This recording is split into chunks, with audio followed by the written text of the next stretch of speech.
Duduk itu aja duduk mengikuti nafsu, duduk senden dengan ngontak-ngantuk kayak kepalanya kabotan. Ada duduk mujahadah. Nah, kalau duduk mujahadah itu mendatangkan hidayah. Dalam mujahadah ada hidayah. Dalam mengikuti nafsu ada kesesatan. Waman adallu mimman ittaba'a hawahu. Siapakah yang lebih sesat melebihi orang yang mengikuti maunya sendiri. Duduk mujahadah, duduk tawajuh, tidak bersandar. Kalau kuat iftiros, kepala diangkat. Ini coba itu kepala.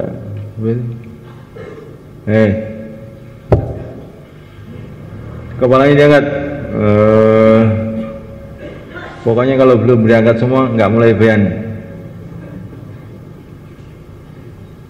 Itu kamu dengan meletakkan di bawah kepala merugikan seluruh umat ini. Jadi berhenti bayan, nggak jadi bayan nanti.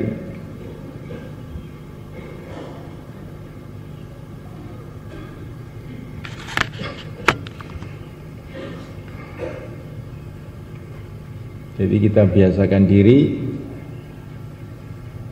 apa mau kita ini kita tentang. Nanti itu barokah. Karena namanya nafsu manusia itu ingin yang buruk-buruk. Kalau kita punya prinsip tentang nafsu, nanti jadi dapat hidayah. Wa khalifin nafsa wa syaitana wa'sihima wa inhuma mahadakan nasha fattahimi.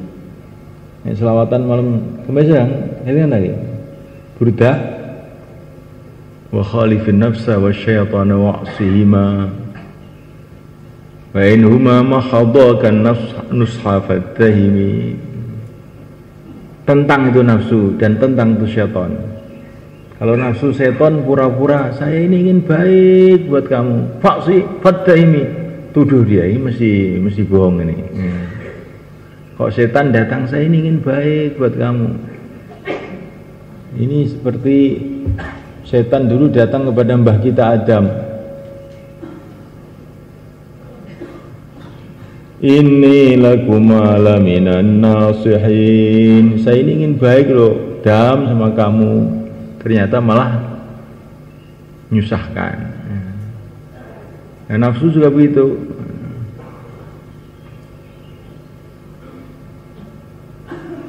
Kita ini dibikin mengikuti nafsu, suruh tidur, suruh enak-enakan. Akhirnya bukan senang, tapi akhirnya malah sengsara. Di pesantren, sudah kamu tenang-tenang aja, banyak tidurlah kamu. Akhirnya 10 tahun di pesantren nggak dapat ilmu. Keluar 40 hari, setan datang. 40 hari itu lama loh, itu 40 hari itu kamu relax-relax saja. Apalagi waktu bayan hidayat ini, tidurlah kamu. Supaya waktu itu cepat berlalu, perbanyak tidur, perbanyak ngobrol, sehingga 40 hari pulang imannya nggak naik, wancat saja. Ini namanya syaitan. Tapi kita tentang syaitan itu, kita tentang nafsu itu. Ada seorang wali mulai kan, ini cerita penting ini. Wali ini punya keramat. Keramatnya apa? Kalau manggil binatang-binatang tuh semua itu datang. Burung-burung, datang sini, langsung datang. Pokoknya binatang-binatang, apalagi manusia dipanggil dia, datang. Nah, satu hari itu dia manggil-manggil burung itu nggak ada yang mau datang. Pasilanya nggak dapat. Nah, manggil burung itu nggak datang. Maka dia ini heran. Salah saya ini apa? Dosa saya ini apa? Gitu. Ternyata dosanya itu apa? Dosanya itu dia makan dengan nafsu. Biasanya itu makan itu musyahadah, pokoknya Saya makan tuh hanya karena perintah Allah, supaya kuat untuk amal. Udah, apa saja makanan, pokoknya asalkan ikut perintah Allah, bismillah. Nah, biasanya begitu. Tapi hari itu karena dikasih makanan enak sama temannya, makannya kok enak, wet, keramatnya hilang. Keramatnya hilang. Jadi orang itu kalau mengikuti nafsunya, keramatnya hilang. Nanti keluar gak dapat taskilan. Nah sekali orangnya malah lari. Insyaallah kan? Di Nizamuddin itu selalu saya dikasih cerita, ini zaman dulu, bagaimana Syekh Nizamuddin Aulia, ya. Syekh Nizamuddin Aulia itu yang dulu ulama besar yang dikubur di itu dekat markas itu, sampai sekarang juga masih ada kuburannya. Beliau ini sakit, kakinya pincang, sakit, toklek, ketemu pendeta Hindu. Syekh, katanya pendeta Hindu, mau saya obati? Kamu bisa? Mau apa enggak? Katanya. Ya mau. Kakinya dipegang sama pendeta Hindu tadi, langsung sembuh. Maka Syekh Nizamuddin itu heran, oh kamu kok hebat betul. Apa yang amalan kamu?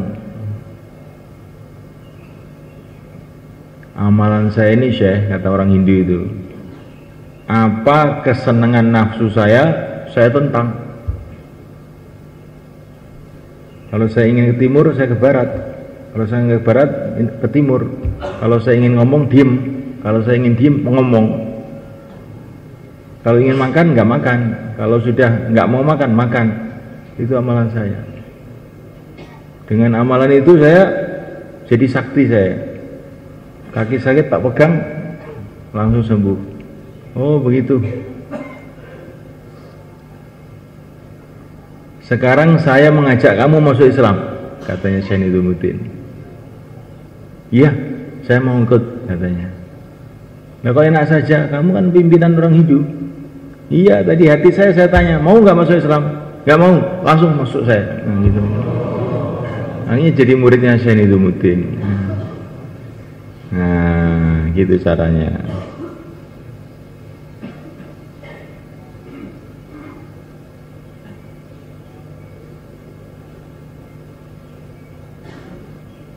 Insyaallah kan.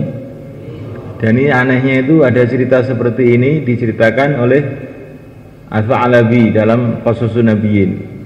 Cerita di Mesir serupa ini. Di Mesir itu ada pendeta Nasrani kalau ini. Masya Allah, pendeta Nasrani ini banyak punya kelebihan. Termasuk yaitu manggil-manggil burung, apa pada datang, sehingga banyak orang Islam yang merasa takjub. Akhirnya ada satu ulama di Risau. Ini orang Kristen ini bisa mempengaruhi orang Islam ini. Akan saya datangi, saya ajak masuk Islam. Kalau nggak mau, saya bunuh saja ini orang, biar nggak jadi fitnah ini orang.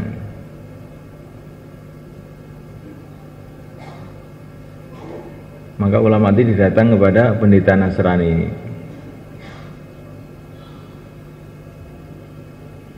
Maka ulama tadi langsung bilang, saya ngajak kamu masuk Islam. Pikiran orang ulama tadi, pokoknya kalau nggak mau, gitu. Saya ngajak kamu masuk Islam. Nah orang Nasrani tadi lu semua kan, langsung, iya saya siap masuk Islam. Kamu ini beneran apa tidak? Katanya orang Islam ini.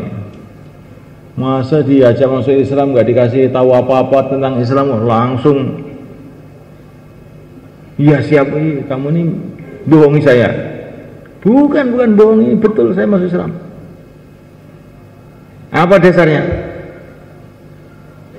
Dasarnya itu saya tanya hati saya, mau gak masuk Islam? Hati saya bilang tidak, katanya. Langsung tak tentang nafsu saya. Karena saya ini punya amalan menentang nafsu. Pokoknya apa yang berat untuk nafsu saya kerjakan. Maka saya tanya hati saya, kok berat? Sudah masuk Islam saja. Bagaimana kalau ini kita jadikan amalan kita juga? Siapa yang mau pulang, berangkat. Yang mau wasi-wasi itu. Lah sudah ditasil 40 hari bagaimana? Kamu pulang seneng apa berat? Seneng Pak, keluar lagi. Nanti kamu jadi sakti kamu. Tapi kalau kenapa kok pulang? Ya, memang saya sudah kangen rumah Pak. Sudah setahun saya ini meninggalkan rumah. Oh bagus, tapi kamu tidak sakti kamu. Kamu biasa, ya, biasa. Kalau ingin sakti seperti Maulana Umar, setelah keluar setahun disuruh pulang sama Maulana Yusuf, putus musyawarah, kamu pulang tuh nangis. Bagaimana kok saya suruh pulang, umat kayak begini? Pulang, kata Maulana Yusuf. Putus musyawarah, pulang. Akhirnya sakti itu, emang nggak mau pulang sebetulnya itu. Akhirnya di mana-mana jadi asubidaya. Ini kalau cerita ya nak, insya Allah ya. Jadi kalau amalkan bagaimana? Kalau amalkan bagaimana? Lebih enak. Kamu jadi sakti ya. Kalau kamu tidak mau ngamalkan, kamu jadi orang biasa, karungan, ombyoan. Karkun biasa. Kalau sudah suruh pulang kok nangis, wah ini karkun sakti ini. Bagaimana semuanya? Jadi kita keluar ini bukan hanya 4 bulan, 40 harinya itu. Kalau 4 bulan 40 hari itu memang sudah, insya Allah sudah berangkat memang. Tapi bagaimana timbul perubahan dalam hati? Suka menentang nafsu. Karena pengalaman orang-orang dulu itu, apa yang berat itu setelah itu datang nusratullah. Para sahabat diajak ke Badar nih, masya Allah berat. Wa inna fariqam minal mu'minina lakarihun yujadilunaka bil haqqi ba'dama tabayyana lahu. Akhir ayat. Gimana sob itu? Coba ayatnya. Siapa yang hafal? Ini nggak ada syakir sih masalahnya. Ini sudah pikirnya 6 sifat saja, sudah ayatnya sudah lupa semua. Ya, bagus. Ya. Ini banyak hafid Quran di ini sebetulnya. Jadi orang-orang ahli Badar itu ketika diajak berangkat itu sebagian itu berat itu rasanya. Ka'annama yusaquna ilal mauti wa hum yanzurun, rasanya itu mati rasanya. Dalam hati itu ini kita ini disuruh mati nih. Berat. Tapi justru ketika berat itu sampai di Badar datang pertolongan Allah yang luar biasa. 1000 malaikat Allah datangkan untuk membantu mereka. Jadi kita ini amalan itu jangan mengikuti selera, justru kita ini menolak selera kita. Insya Allah mulai kan? Itu kita jadikan prinsip dalam setiap kerja kita.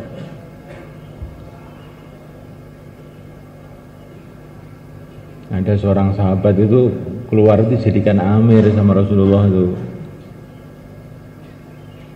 Maka ketika jadi amir dia ini merasa kayak hebat sendiri gitu. Maka pulang dimintai Karguzari oleh Rasulullah, gimana? Kamu keluar bagaimana kamu?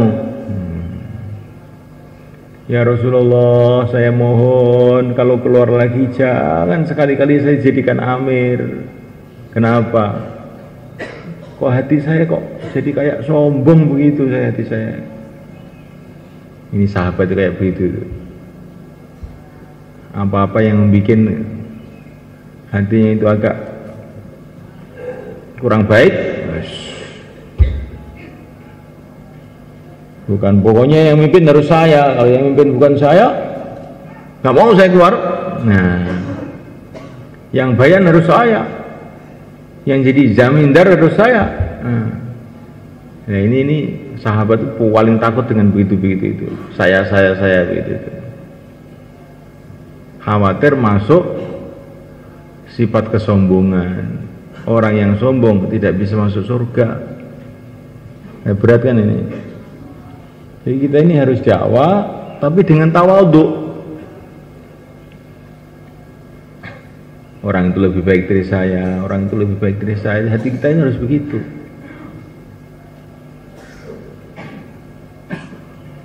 Sampai kepada orang yang maksiat pun kita husnudzon.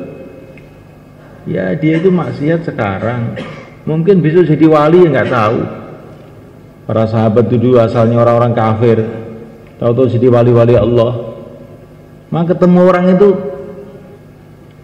senantiasa kita ini melihat kebaikan-kebaikannya, kemungkinan kebaikannya. Jangan saya merendahkan. Kalau merendahkan, bisa-bisa nanti kita malah merosot mereka yang naik. Ketika Sayyidina Umar masuk Islam, kan, itu sebagian orang-orang Islam itu nggak percaya. Dapat berita Sayyidina Umar masuk Islam, sebagian itu tertawa, alah berita bohong.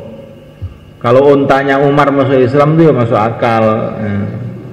Kalau Umar masuk Islam itu mana ada orang percaya, bawa berita kok aneh-aneh. Ternyata masuk Islam betulan. Dan nanti tadi sahabat yang mentertawakan Sayyidina Umar itu akhirnya di bawah, Sayyidina Umar melejit sana ke atas. Kita tidak tahu semuanya kan. Nah, kita ini dakwah dengan tawadhu. Man tawadhu'a lillah rafa'ahullah. Barang siapa yang tawadhu tapi karena Allah, bukan tawadhu karena supaya dianggap orang tawadhu. Saya tawadhu saja saya, biar orang-orang menganggap saya tawadhu. Ini namanya bukan tawadhu karena Allah, tawadhu karena orang, nggak ada nilainya. Tawadhu karena Allah. Saya ini tidak punya apa-apa, semua milik Allah. Tidak punya kemampuan apa-apa, semua dari Allah. Tawadhu karena Allah, Allah akan angkat derajatnya.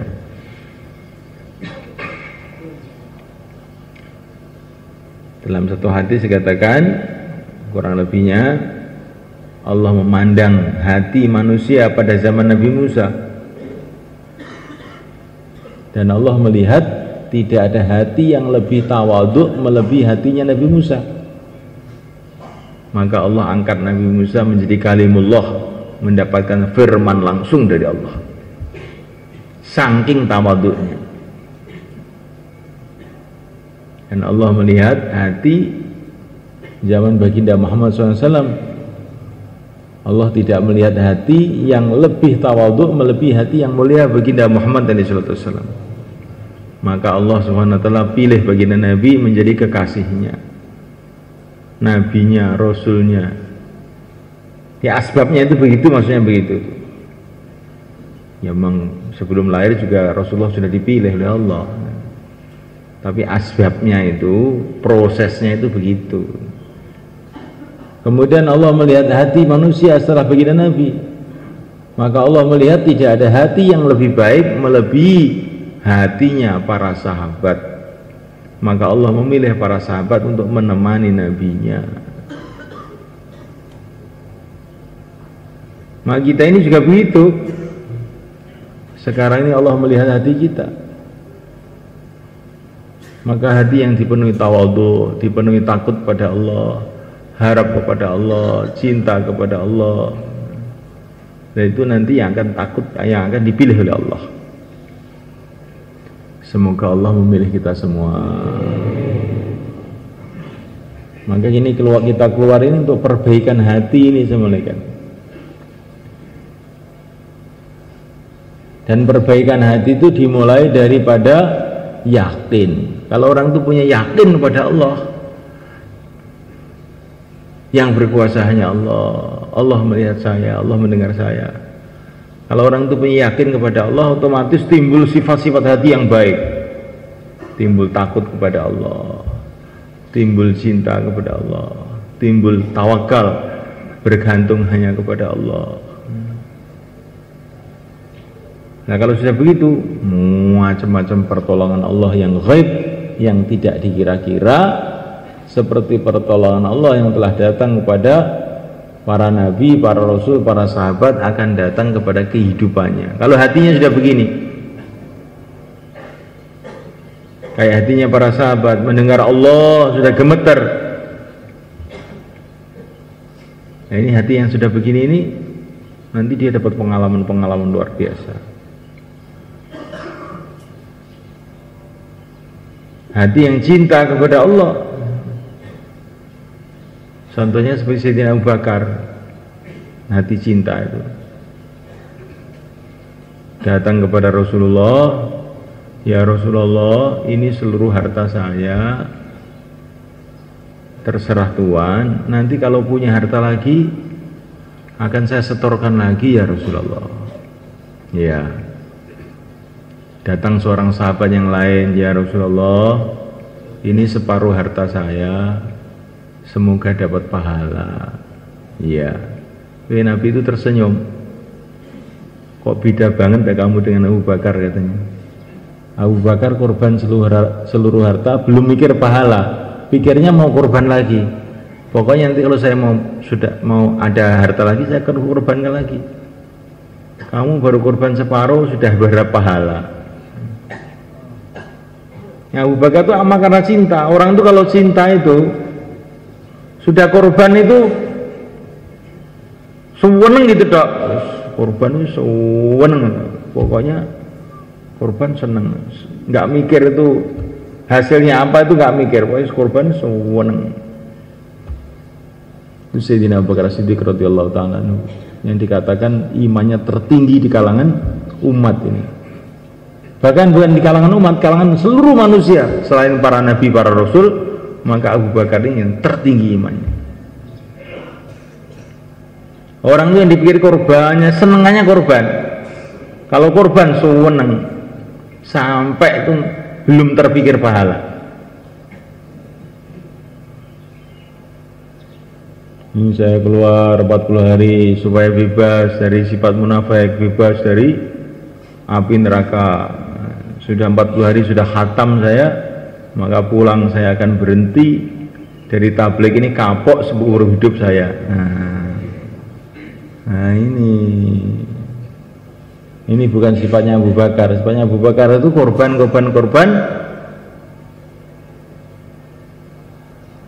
Wes seneng gitu dok. Semoga termasuk kita insyaallah.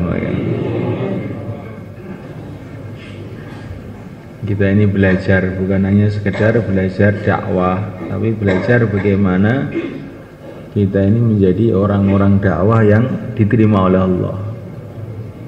Itu namanya sifat-sifat ahli dakwah, sifat-sifat da'i. Sifat yang terpenting adalah yakin. Yakin kepada Allah, yakin kepada agama Allah, yakin kepada Rasulullah SAW, yakin kepada janji-janji Allah, sehingga senantiasa berharap pada Allah, takut sama Allah. Orang itu kalau yakin ada tandanya, tambah takut, tambah berharap, tandanya yakin. Maka dalam satu perjalanan, ini para sahabat ini, amirnya namanya Ala ibnul Hadrami. Ala ibnul Hadrami. Perjalanan di tengah-tengah padang pasir, malam-malam, naik kuda, naik unta. Setelah capek, mereka itu berhenti. Begitu mereka turun dari kuda, turun dari unta, nggak tahu sebabnya itu, tahu-tahu kudanya, untanya pada lari semua mereka. Sedangkan makanan mereka, minuman mereka itu di situ semua. Maka mereka itu di padang pasir tuh, wah, sudah rasanya hati itu mati ini sudah. Di tengah-tengah padang pasir nggak ada makan, nggak ada minuman, nggak ada tunggangan, bagaimana ini? Sehingga mereka itu malam itu dalam keadaan betul-betul gelisah. Tapi amirnya Ala ibn Hadrami ini luar biasa memang orangnya ini. Yakinnya, harapannya kepada Allah itu luar biasa. Begitu datang waktu subuh, maka beliau bayan. Bayannya bukan kayak kita, ewek sambil ngantuk begitu, enggak. Ini tengah padang pasir, kendaraan semua sudah hilang, makanan hilang, minuman hilang. Itu lehernya itu saking hausnya sudah kayak mau copot.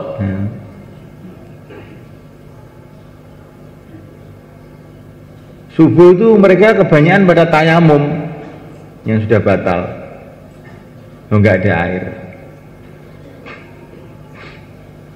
Kemudian setelah selesai sholat subuh, Ala itu bayan, bayannya pendek aja. Tapi pendeknya orang dalam keadaan mujahadah seperti itu, kesannya luar biasa. Bayannya begini, saudara-saudaraku, bukankah kamu ini orang-orang yang beriman kepada Allah? Benar, katanya pasukannya semua. Bukankah kamu ini fisabilillah, dalam membela agama Allah? Benar. Orang seperti kamu ini tidak mungkin disia-siakan oleh Allah. Pasti Allah akan menolong kamu. Ayo doa. Allahumma Allahumma Allahumma, diamini sama Ala ibn Hadrami. Doa diamini. Jadi doa diamini habis sholat itu termasuk amalan para sahabat ini. Bukan ngarang ini. Allahumma Allahumma, ya Allah, haus ya Allah, minta air, tahu-tahu hujan, bos. Wah, para sahabat-sahabat itu semua senang, langsung pada minum, langsung pada mandi. Setelah selesai minum mandi, tiba-tiba kuda-kudanya, onta-ontanya itu datang lagi semua. Nggak ada yang memandu, itu datang semua.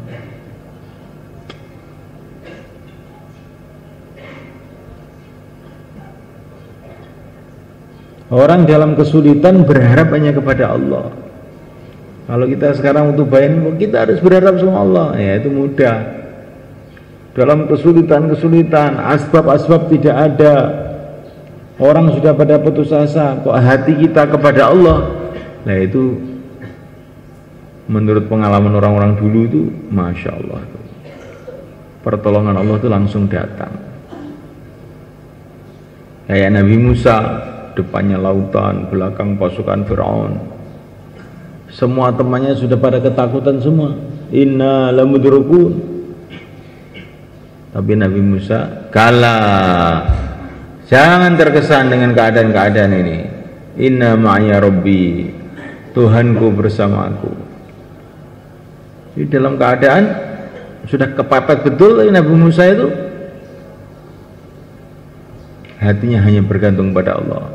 Inna ma'ya Rabbi, Tuhanku bersamaku. Akhirnya datang pertolongan Allah. Kita nanti kalau menghadapi masalah-masalah sulit begitu, insya Allah mulai kan.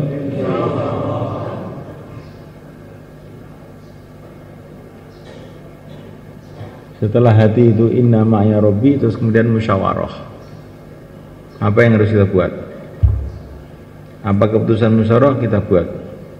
Insya Allah nanti datang pertolongan Allah. Begitu insya Allah mulai kan.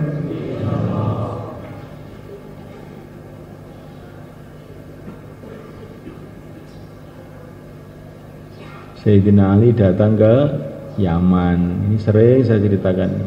Karena di sini ini ada rahasia yang penting kita renungi. Di Yaman beliau cuma bicara 5 menit, nggak ada 1 menit. Saya ini diutus oleh Rasulullah mengajak kamu masuk Islam, gitu dok. Satu kabilah namanya kabilah Hamadan, kabilah besar sekali, satu suku di sana langsung masuk Islam semua. Kenapa ini kata-kata Sayyidina Ali ini kok begitu barokah ini? Rahasianya di mana? Padahal sebelum itu sudah dikirim jamaah selama 6 bulan di Yaman, nggak dapat taskilan sama sekali. Dikirim Sayyidina Ali setengah menit gerudukan. Dikirim jamaah 6 bulan nggak dapat taskilan blas. Ini dakwah itu kayak begitu itu. Ini bukan berarti jamaah yang 6 bulan itu nggak ada gunanya, bukan begitu. Cuman para ulama itu ingin ngambil pelajaran dari Sayyidina Ali. Kok pembicaraannya itu begitu berkah? Dari mana? Wallahu a'lam. Di antara sebabnya memang sebelumnya itu Sayyidina Ali memang sudah banyak berkorban, banyak bersusah payah untuk agama. Yang kedua, itu rahasianya itu di dalam perkataan beliau itu, saya disuruh Rasulullah. Nah ini loh.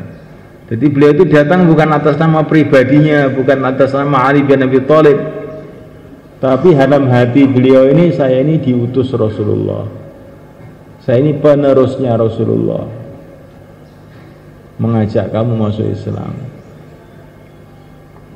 Orang itu kalau merasa meneruskan Rasulullah itu, merasa disuruh Rasulullah itu jadi punya kekuatan yang luar biasa. Ini ada jin mencuri makanan. Nah, yang jaga makanan itu Sayyidina Abu Hurairah. Jin, kamu kok nyolong makanan? Kamu tak laporkan sama Rasulullah nih. Jin ketakutan, jangan. Udah, jangan dilaporkan ya, jangan dilaporkan. Kamu saya ajari doa, baca ayat kursi, nanti jin-jin pada lari semua. Nah, jadi Sayyidina Abu Hurairah itu karena berbicara itu atas nama Rasulullah, itu jin-jin pada takut, gendruwo gak berani. Wong gendruwo kok malah ngajari ayat kursi, kan aneh deh. Ini gara-gara Abu Hurairah ini merasa dia ini memang diutus Rasulullah nunggu makanan itu, akhirnya gendruwo takut. Kita dakwah begitu. Kalau kita ini dakwah merasa betul-betul kita ini hanya menyambung lidahnya Rasulullah, meneruskan perjuangan Rasulullah, nanti barokah itu. Kayak Sayyidina Ali, kayak Abu Hurairah, demit-demit gak berani. Tapi kalau kita ini dakwah mewakili nafsu kita, mewakili kemauan kita, nggak ada kekuatannya, nggak dimakan setan nanti kita ini. Insya Allah kan? Tanamkan dalam hati saya itu dakwah itu hanya meneruskan Rasulullah. Kalau jauh lah, kalau khususi, sebetulnya saya ini tidak layak ngomong, tapi karena saya ini meneruskan Rasulullah, ini perintah Rasulullah, ya saya kerjakan. Nanti dakwah kita akan barokah. Biasakan memulaikan setiap amal apa saja, termasuk dakwah, termasuk taklim, termasuk ibadah, amal dengan syukur semula kan.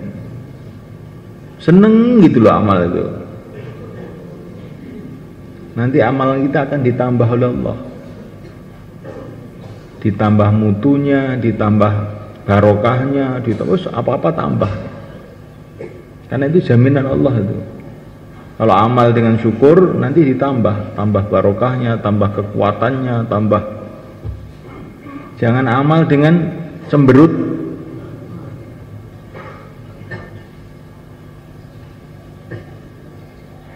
Amal itu dengan sedih. Kalau nggak selesai itu 4 bulan ini,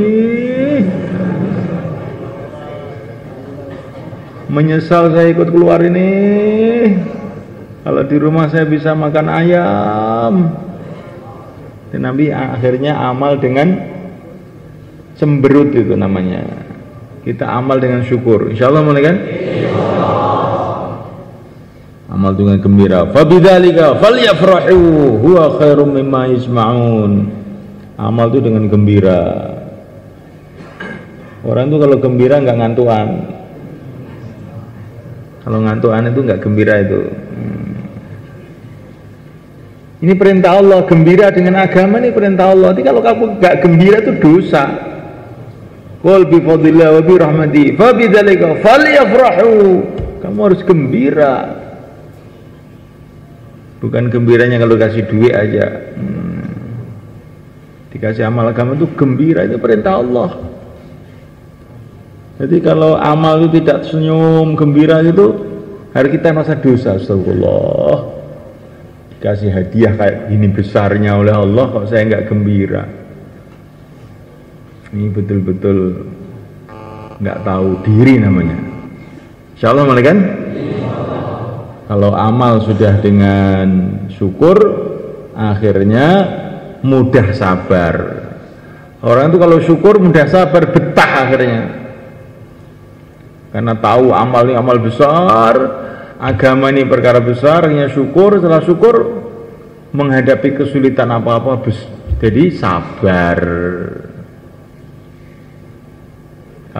Kalau syukur ditambah-tambah oleh Allah, tambah barokahnya, tambah kebaikannya.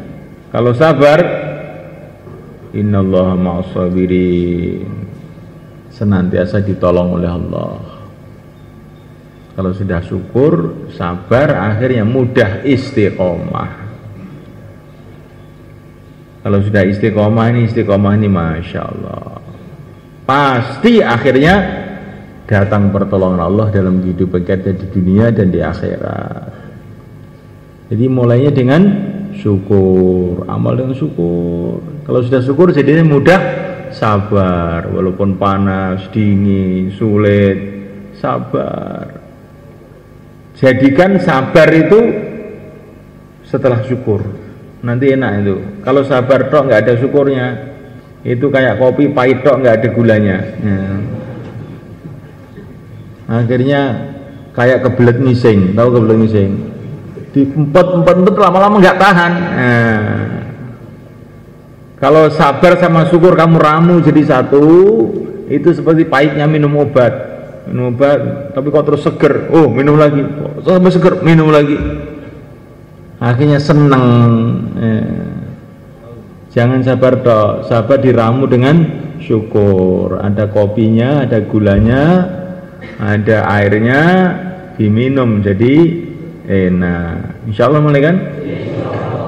Kalau amal dengan syukur, amal dengan sabar, akhirnya mudah istiqomah. Kalau istiqomah, innal ladzina qalu rabbuna Allah tsumma istaqamu fala khaufun 'alaihim wala hum yahzanun.